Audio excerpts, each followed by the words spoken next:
Hello, Chief. Good evening. Good evening, everyone. Good evening, everyone. Good evening, Chief. Good evening, we can hear you. Can you hear me? Yes, we can hear you. We can hear you. We can hear you, Chief. Okay, thank you very much. Good evening, everyone.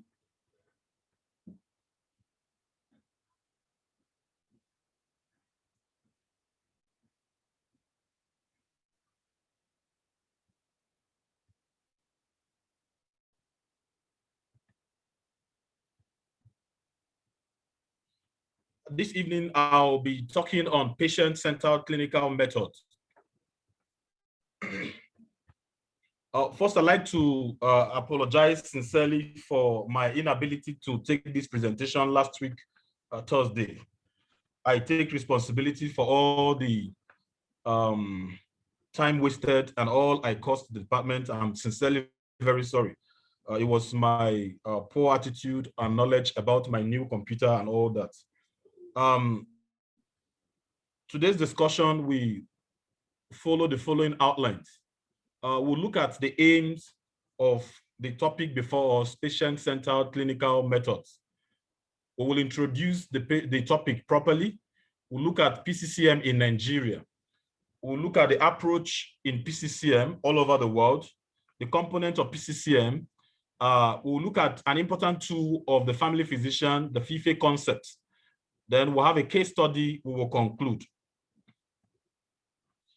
The aim of this presentation is to introduce the subject of patient-centered clinical methods and also to highlight the components of PCCM. There are 6 major components that we'll be looking at today, and also to introduce the concept of FIFE into the consultation process as the core of the family physician's tool in practice.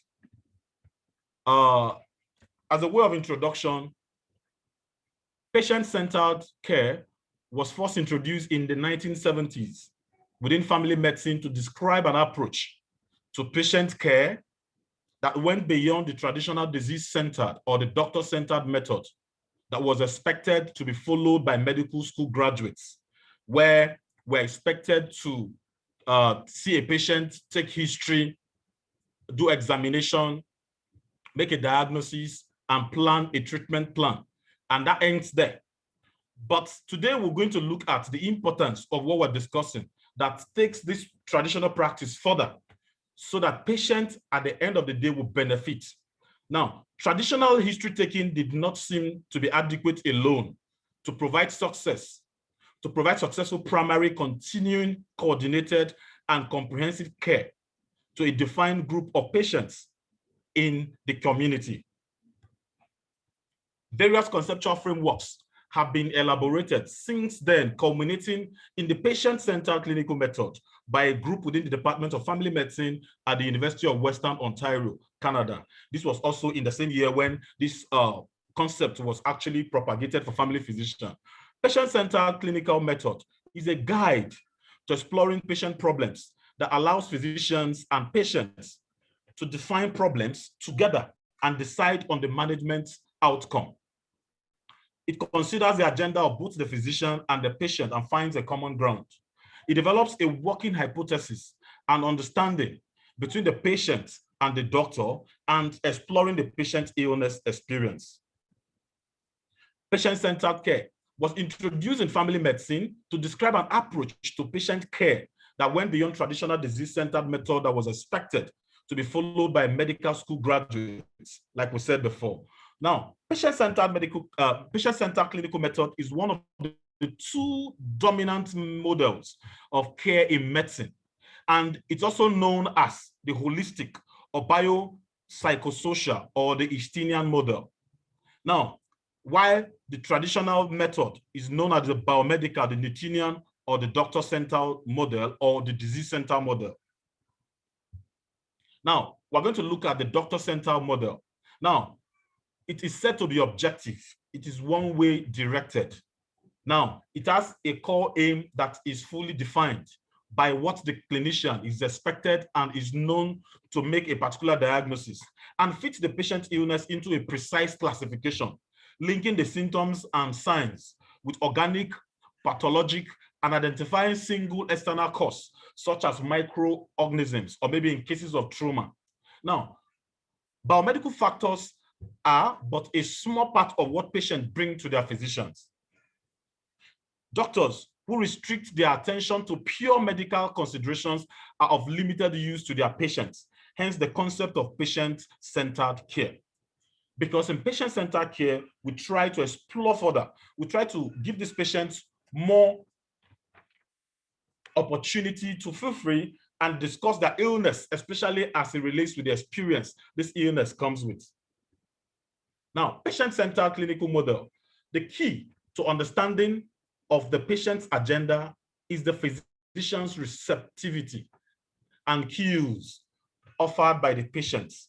Now, in trying to understand this patient, it's important that certain cues are, that certain expressions are paid attention to, especially when we are confronted with our patients in the consulting room.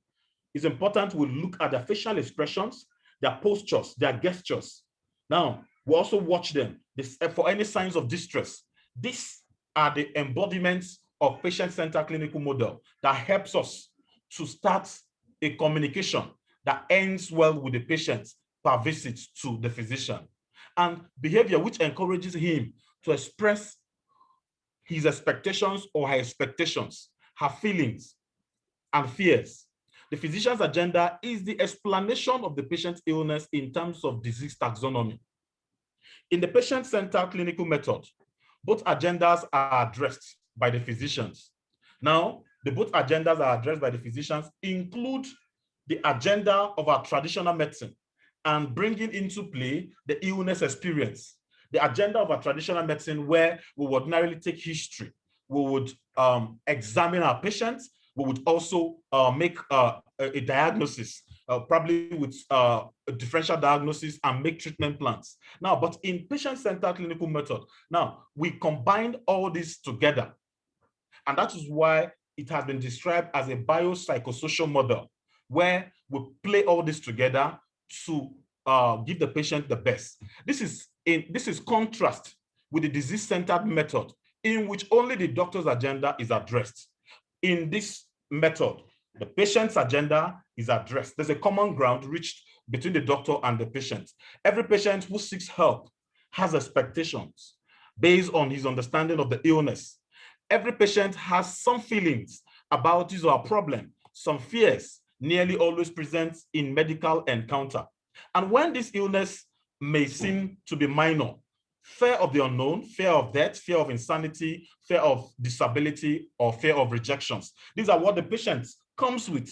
And until we explore further the illness experience, we may not know all this that the patient has come with in the consulting room. Now, this pictorial diagram tries to explain what we've been talking about in essence. Now, it brings about the two components. Now, on this side of the slide, we are looking at the disease, a patient-centered disease model, and on the other side, we are looking at exploring the illness experience. Now, bringing these two together, it gives us what we are talking about, and that's the patient-centered clinical method, where the two components are combined together so that at the end of the day, patient satisfaction, patient care are totally achieved, especially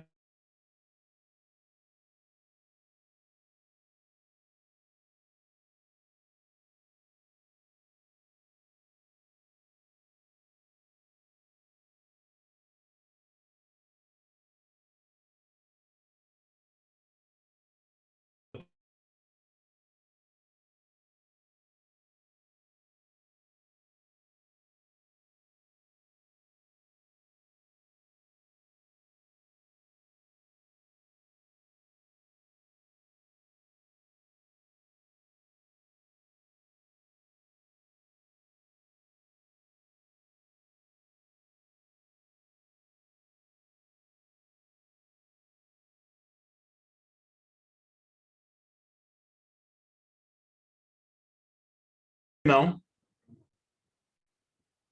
Can you hear me now? Hello? Yes. Yeah, we can hear you.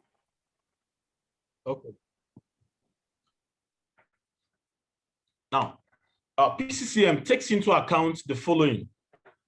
First, it look at disease. Now, it says disease is not separated from the person, nor the person from his or environment. Now, conventional disease categories are still used as frame of reference, but always in context, because we need to explore the illness experience this patient has come with. Now, all illnesses affect the patient at multiple levels. The task of the physician is to understand the nature of the illness at all levels. To understand the damage or the psychological effect of this illness at all levels is a task of the physician when exploring or when using the patient-centered clinical method. Now, doctors generally build a biomedical construct around the symptoms. In family medicine, the physician builds a biomedical psychosocial construct that weaves all symptoms together to find an etiology. In essence, exploring both the disease and the illness experience is what we're talking about here. Now, we explore the disease like we said before. We take our history, we examine our patients, we come up with a diagnosis, we form a treatment plan. Then we go further to explore the illness experience. We try to know the patient's fear. We try to understand the ideas behind this illness this patient has. And if this patient knows a little more about this illness, this will also help us in managing this patient better. Then we'll also look at, if there are disabilities to functions, then we also look at expectations that this patient would have, having visited us at the consulting room. Now, often, other subspecialties most often are confronted with diagnosed patients. Now, what this point is trying to talk about is, now, apart from family medicine, other subspecialties make a subjective diagnosis and they leave it there. And at the end of the day, we find out that this patient suffer more because a patient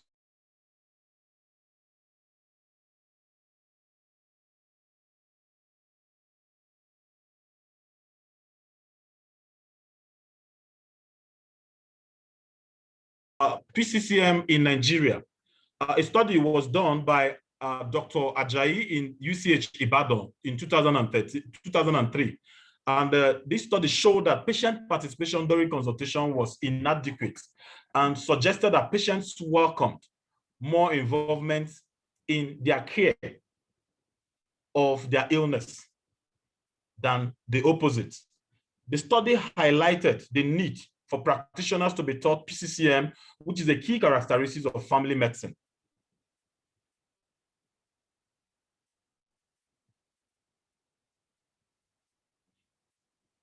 And this study was done amongst 35 patients attending the outpatient department appointments in surgery clinic.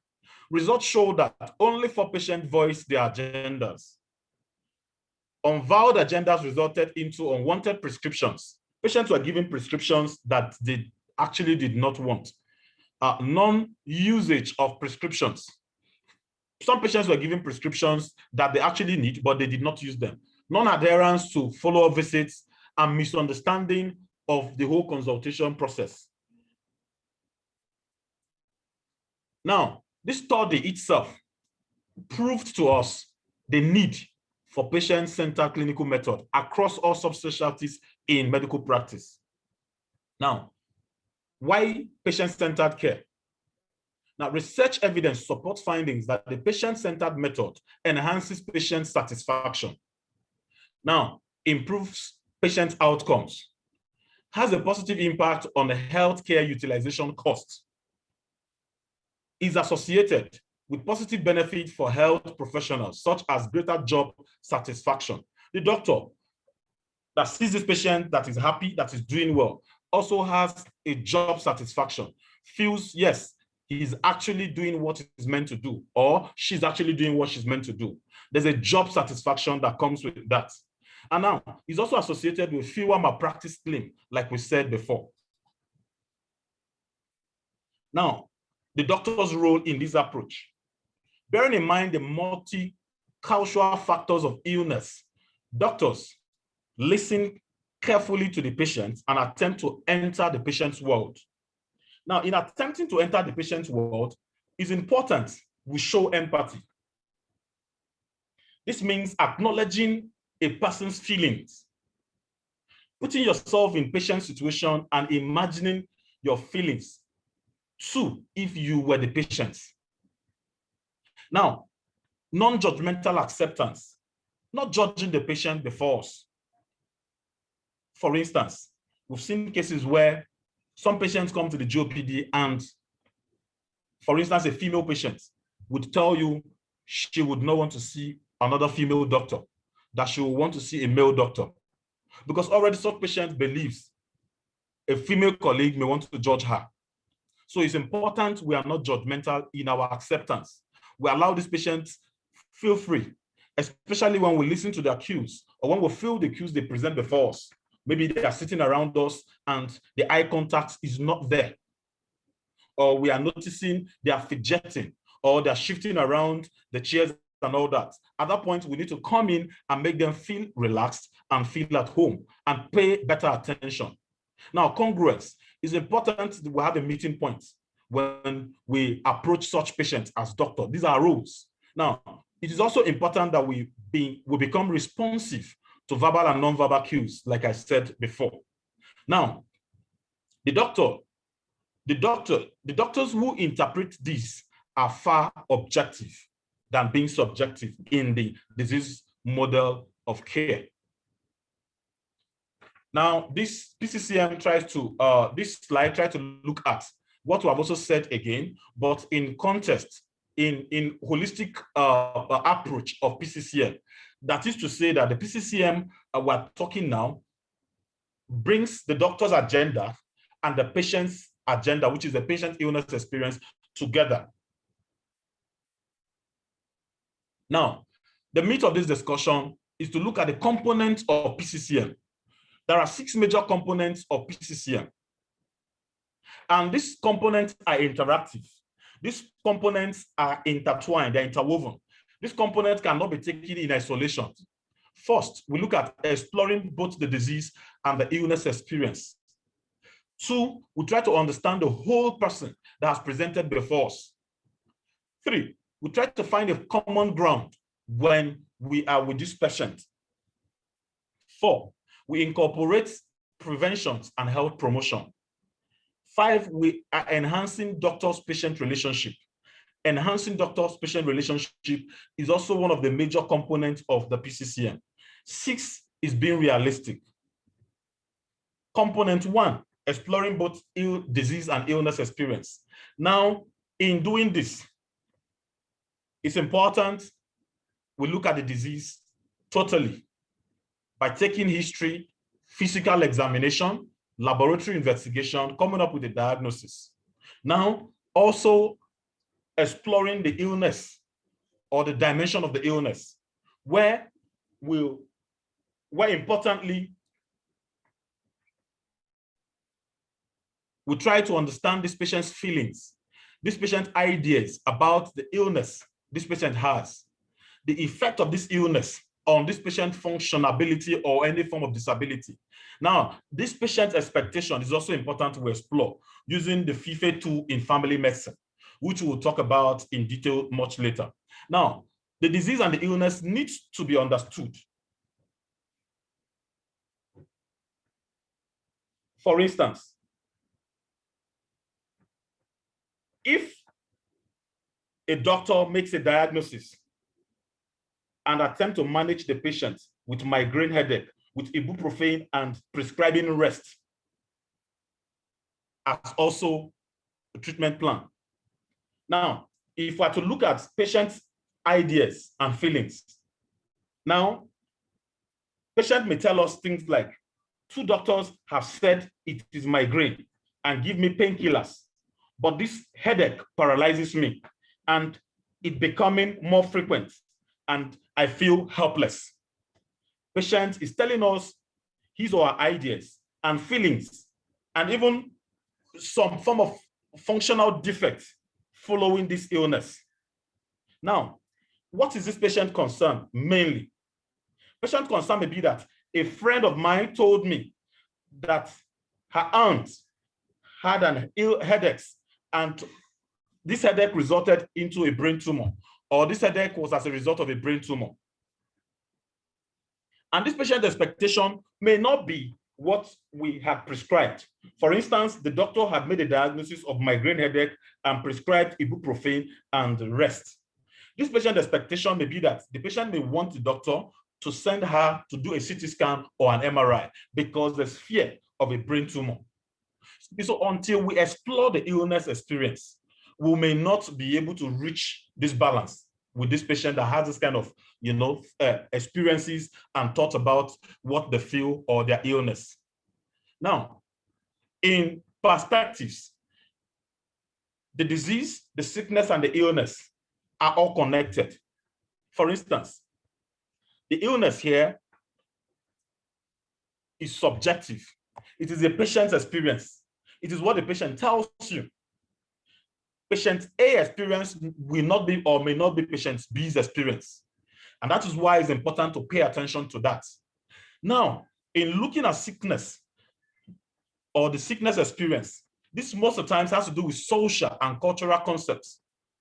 Now, cultural beliefs, how the society perceives the patient's problem, or what the society is saying about this patient's problem, would one way or the other affect this patient and cause this patient to be more sick or to be sick.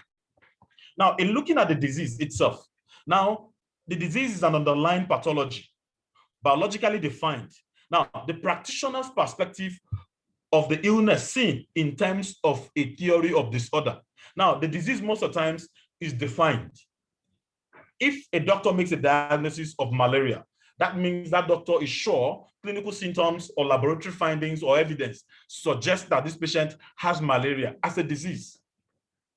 Now, the illness experience is personal. It's what this patient tells you or what this patient expresses as fear or concern about his or her illness. Now, the sickness is also a problem to deal with because sometimes the society may be judgmental. Sometimes the society may have a cultural belief about certain illness, and this may be this illness that this patient is suffering from. Sometimes, for instance, in some culture, epilepsy is seen as an infliction from the gods. And if a patient has this kind of illness, because of what the society may say, this patient may want to conceal this kind of illness or may have more social, psychological problems following such an illness. So it's important that we explore all this and allay their fears, come to a middle ground, have an understanding, and give a holistic care and the treatment plan for such patients. Now, component number 2.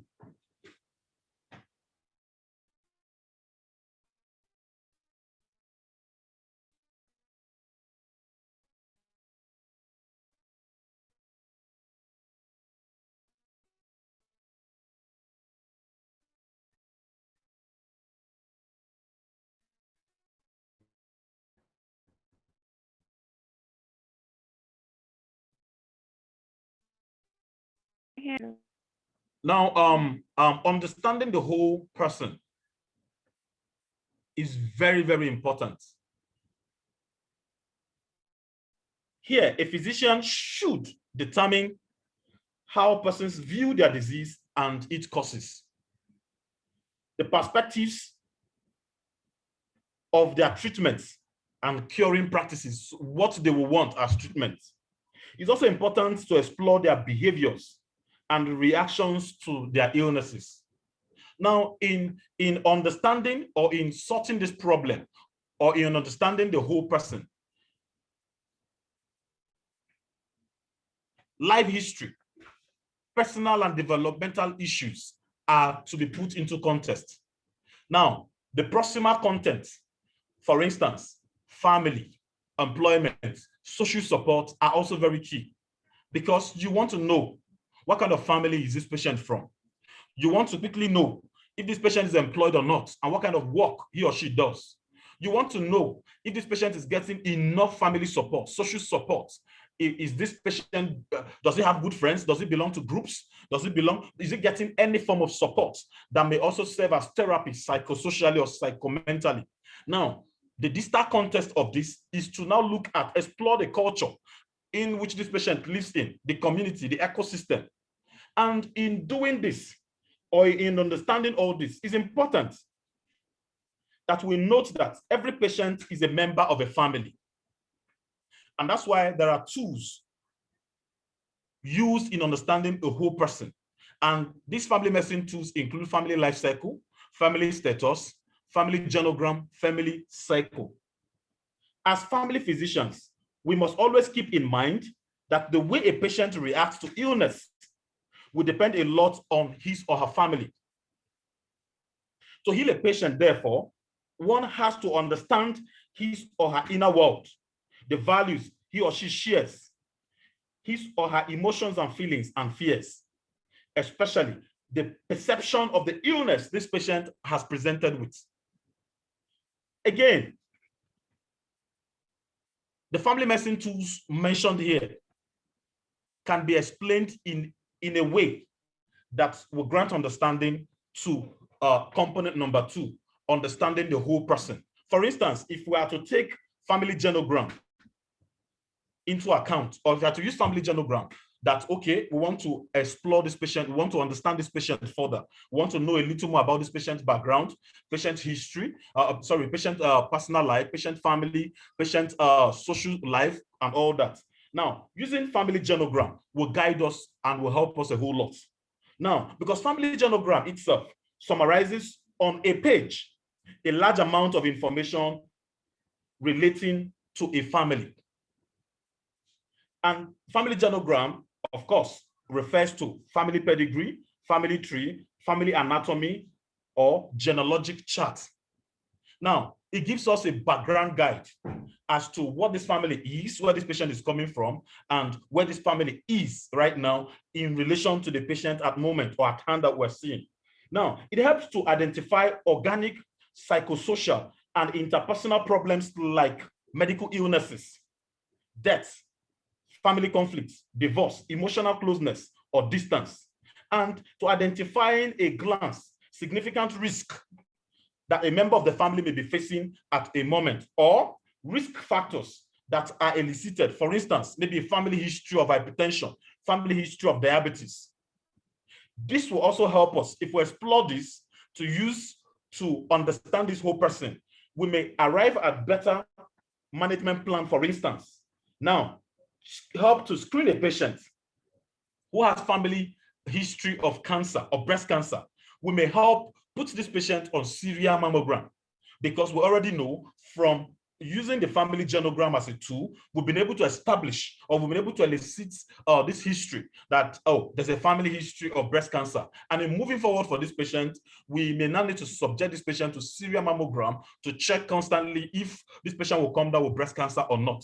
And we can also apply this in terms of risk factors like diabetes mellitus in the family, where we monitor this patient regularly, blood sugar, where we also prescribe lifestyle medications like exercise, where we also tell this patient on things to feed on, feeding on DASH diets and all that.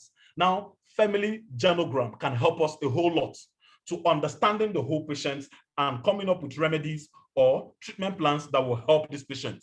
Now, again, we can also use family life cycle. And family life cycle will help us to describe family dynamics through clearly defined stages of development in the family. For instance, from cradle to death. And if we understand this, we can also use this to understand the whole person that is seated before us in the consulting room. Then we can also use the family circle and family status. Now, in finding a common ground, it's important to work with patients to define problems and priorities. It's important to establish goals of treatment or management together with these patients. Now, it is also important to identify roles that patients will play in their healthcare and the roles by the healthcare practitioner. So, in finding a common ground, there's a part a patient will do or play, and there's a part the doctor will play. We can give this example. For instance, the problem before us may be strong family history of heart disease.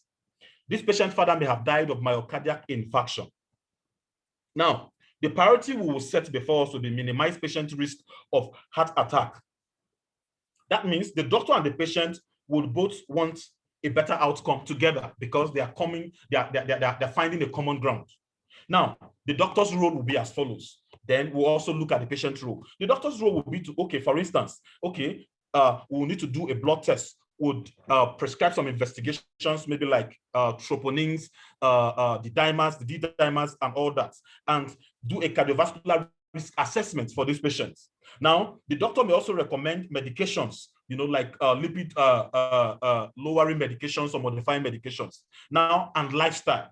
The doctor may also go ahead to offer encouragement and support to these patients. Now, this doctor's role is clear. Now, this patient's role may also be that, okay, the doctor will now go further to say, okay, eat vegetables for every meal you are served, or for every meal you eat, make sure you have servings of vegetables in them. Now, stop eating fried foods and take your medications regularly. Take some exercise, brisk walking or therapeutic exercise to say, okay, 30 minutes of exercise 3 times in a week. Keep your appointments. Do not skip your appointments. And be honest to me about every progress of your illness. Now, in this, roles are shared. And because there's a common ground, both parties participate in their roles and ensure that these common grounds are met. Now, incorporating prevention and health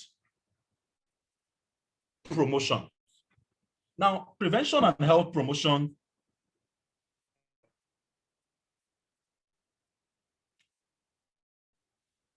is important in the sense that health promotion has been defined by WHO in 1986 as a process of enabling people to increase control over and to improve control over their health. That's the definition by WHO in 1986. Now, in achieving health enhancements, there are things that we must understand. And in understanding this, it's important that we put all this together. For instance, disease prevention is aimed at reducing the risk of acquiring a disease. That's the aim of disease prevention. Now, disease prevention strategies may also categorize according to or pertaining to the risk avoidance. Now, if we are to avoid a risk, in the models, in the levels of prevention, risks avoidance we need to teach the patient the importance of primary levels of prevention. Because, for instance, we will teach these patients to protect themselves from developing a disease or from experiencing any form of injury.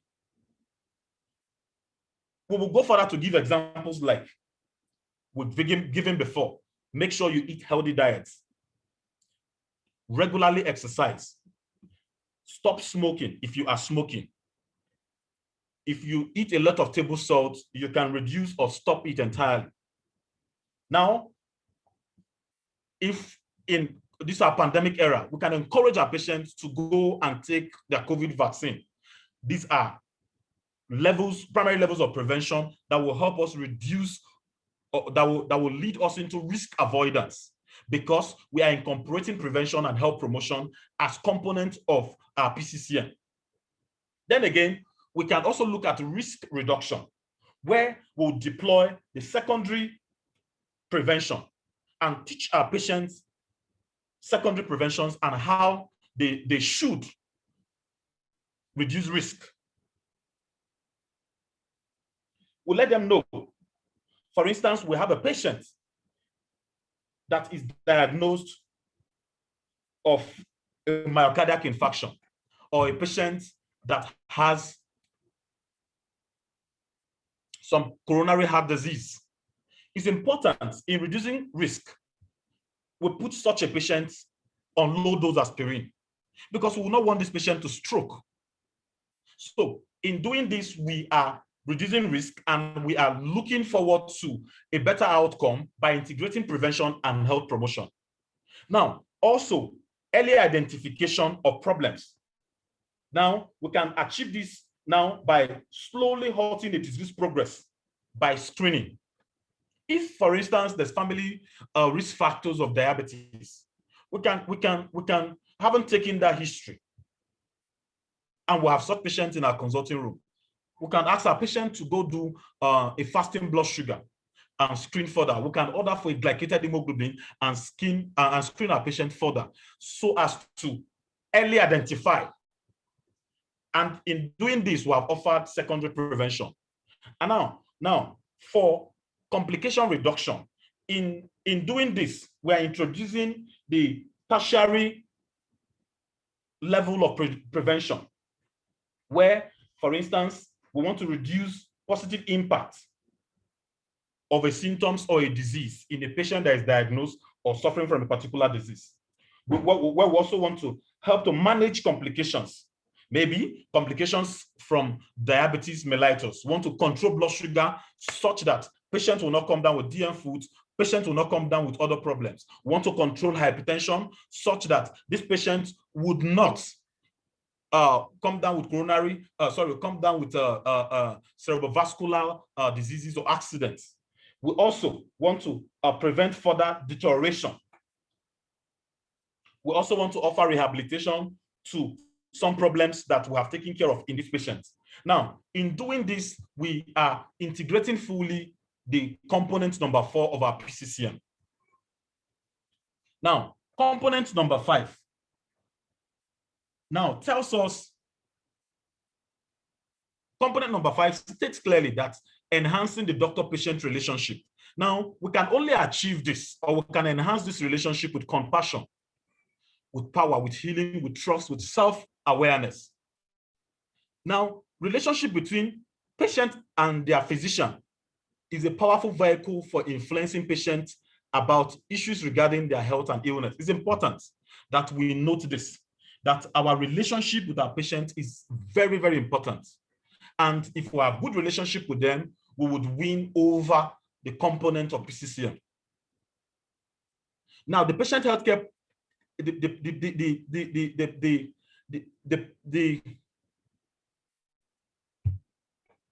this relationship we talk about is the foundation of patient-centered clinical method. I want us to understand this, that enhancing doctor-patient relationship is the foundation of the patient-centered clinical method. Now, important aspect of this relationship includes caring and compassion. Caring and compassion for our patients is the focus for enhancing the doctor-patient relationship. It's important we understand that. Now, component number 6. In component number 6, we need to be realistic. Now, team building is required. Teamwork is required. The patient's role, the physician's role. Time management is of essence. Now, because a lot of persons have said that PCCM is not attainable, is not achievable. But the truth is, it is achievable within a short time frame in the consulting room. And in achieving this, the practitioner must understand the components, must have good knowledge, and must be able to deploy this knowledge promptly. Now, the physician must realize that he or she is first a person before being a physician. In other words, the physician should not overdo and should not underdo, and should understand that you would not need to please the patient at the detriment of other patients or yourself. If, for instance, you are confronted with such a patient in the consulting room. Now, must be a balance between practice time and personal time. That you have a relationship with your patient does not require such patient calling you at a time you are with your family, at a time you are elsewhere, away from work. There should be a balance. Now, should be in control and establish personal, professional, and practice goals. Now, it is the physician that should be in control. The physician should make it professional the physician should also practice and establish all the components in such a way that it becomes realistic, in such a way that the patient appreciates it in a way that brings about mutual respect. Now, according to Brown and et al. In 2004, a research was done that showed that PCCM does not result in longer office visits for primary care providers. Why am I saying this? I'm saying this because a lot of persons have tried to criticize PCCM, to say it is time consuming, to say it is not realistic, or to say it's not achievable.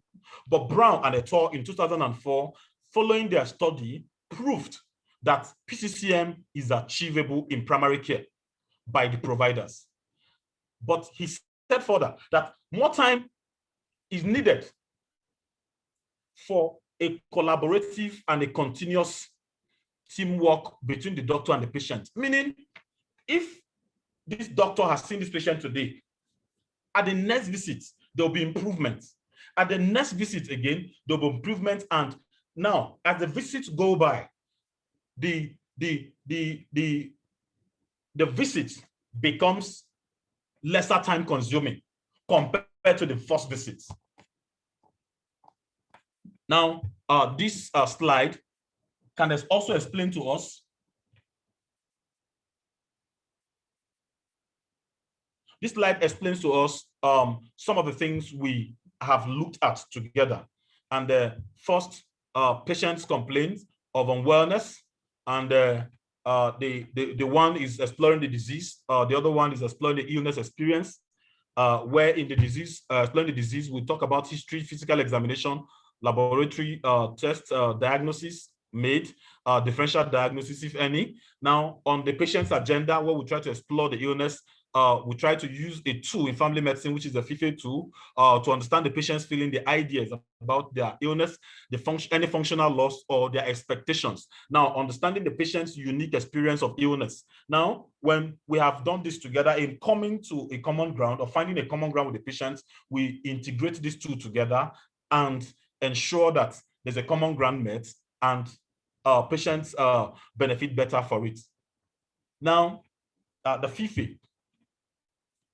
We are bringing this up because it's an important tool required in exploring patients' disease illness experience. The reason for the attendance of patients can be expressed in terms of their feelings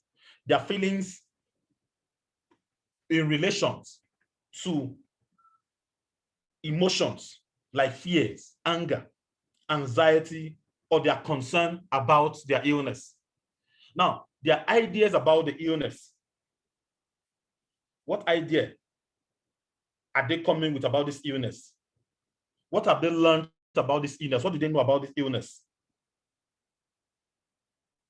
And why do they think whatever they have as a problem has happened to them? Then we look at functional loss. Now, any disability following this illness. The disability, is it permanent? Is it temporal? For instance, inability to sleep following a chronic headache can be said to be temporal. So, and it becomes a functional, it creates a functional effect or affectation. And it's important we understand this if our patient gives us such a complaint. Now, what becomes this patient's expectation following the visit? Most of the times, the expectation of the patient may also not be in tandem with the physician's, treatment plans or goals or plans for this patient. But because we are talking about this today, and because we are looking at patient-centered clinical method, we would understand today that it's important we integrate all this together. It's important that in our constant practice, we explore further the illness experience.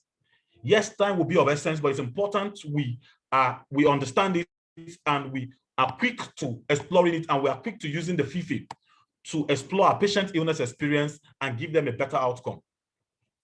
Now, the most important objectives of any interaction, and therefore the cross of our clinical competence, is to establish the reason for the patient's attendance, the component of his illness, being able to identify the patient's actual reason for coming.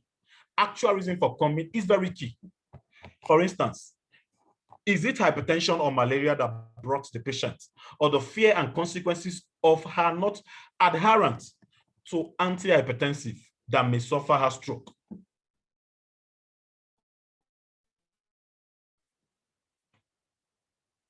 So if, for instance, and gives us a complaint of fever, loss of appetite, we may begin to conclude that, oh, this patient has malaria.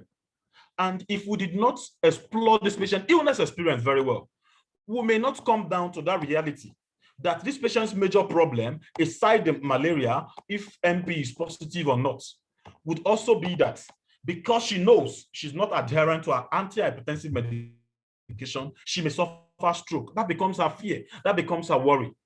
And until we explore further, we may not know. And when we explore further, we would know, reach a common ground with this patient and give the patient the best. Now, the doctor can facilitate the expression of the patient's reason for attendance, or he can cut off the patient by ignoring patient or failing to take up what he or she is expressing, verbally or non-verbally, thereby ignoring the context of patient presentation. We have said this over and over. Now, this is a major cause of patient dissatisfaction with medical care.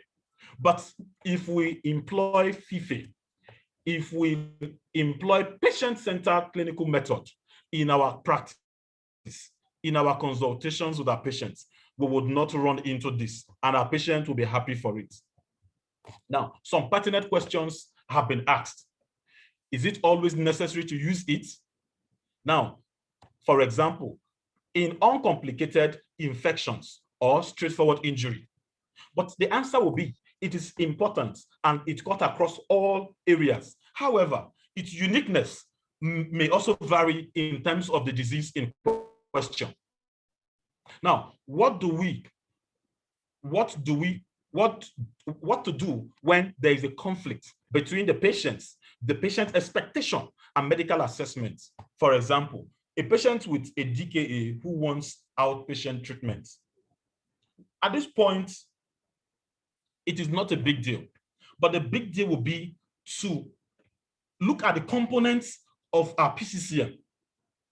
The first component tells us that we need to explore patient disease.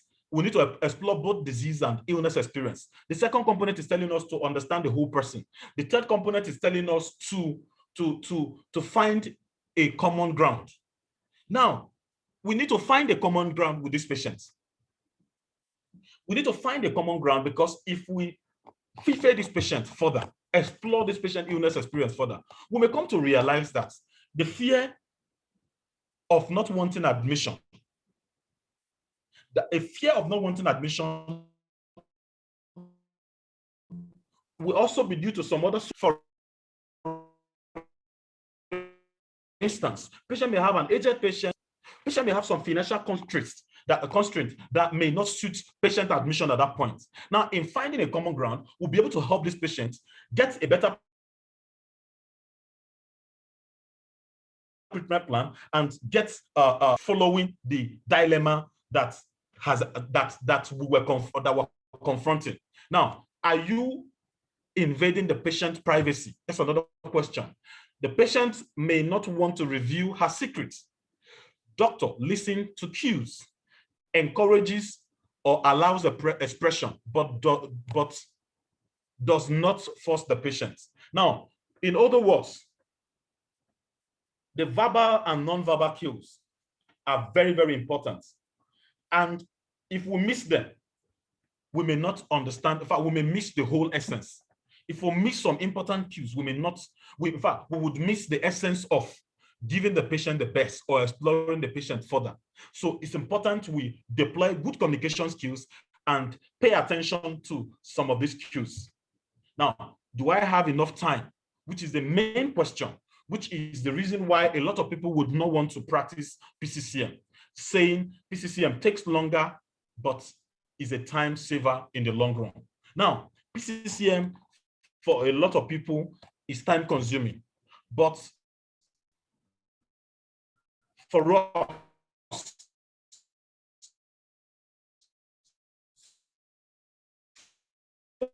following this presentation, because it gives the patient the best at each consultation. He gives the patient the best at each visit. Now, we will take this case study. Are you hearing me? Hello? Hello? Can't hear you. Thank you very much. Now, this is a case study we would want to look at. A 59-year-old trader visited the doctor with complaint of headache and dull ache in the abdomen of 2 weeks durations. She is a known diabetic, but not a known hypertensive. She treated herself for malaria about 3 weeks ago. Now, what is the differential diagnosis? Now, in our disease model of care, we would give a differential diagnosis. Now, during consultation, the woman was noticed to have shed some tears and wiped her face with handkerchief. The doctor reassured her that she will be okay because the symptoms suggest possible poorly treated malaria or her blood sugar that is not well controlled. Now, the second question is, what do you have to say about the doctor's approach? We can see the doctor's approach here. Now, this woman has wept. This woman shedded tears rather and wiped her face with handkerchief. So she's exhibiting some emotions. Now, but the doctor reassured her that she'll be okay because the symptoms suggest possible poorly treated malaria or her blood sugar that is not well controlled. Now, the doctor requested for blood tests and abdominal scan. Now, the result came back as negative. MP was negative, abdominal ultrasound scan, all was essentially normal. He prescribed some medications and gave her 2 weeks follow-up appointments. However, like I said before, this woman shedded tears and this woman wiped her face with an handkerchief. What is your opinion on the management? Now, for the sake of time, we will take the answers as follows. The findings on the follow-up. The woman was a known diabetic, not adherent to treatment because she no longer can afford the cost of her drugs, because the doctor would only understand this if he explores or she explores the illness experience. That is the only time this doctor will understand that this patient problem is beyond the disease model of care, that this patient problem is both psychosocial. Now, her booming business has nosedived recently due to the COVID-19 pandemic. It is only when this doctor has explored further that this doctor will be able to understand that the pandemic has also affected this woman's business, causing her more pain, emotional trauma, and all that. Now, the children are also not financially buoyant. She's elderly enough, she has children that are not financially buoyant that may have also been affected by the pandemic, so they cannot support her financially. Again, she is a widow. How did we get to know all this? We can only know all this because we explored. Now, her husband's family has also abandoned her. Her neighbor told her she might get stroke if the headache persists, according personal experience, he said.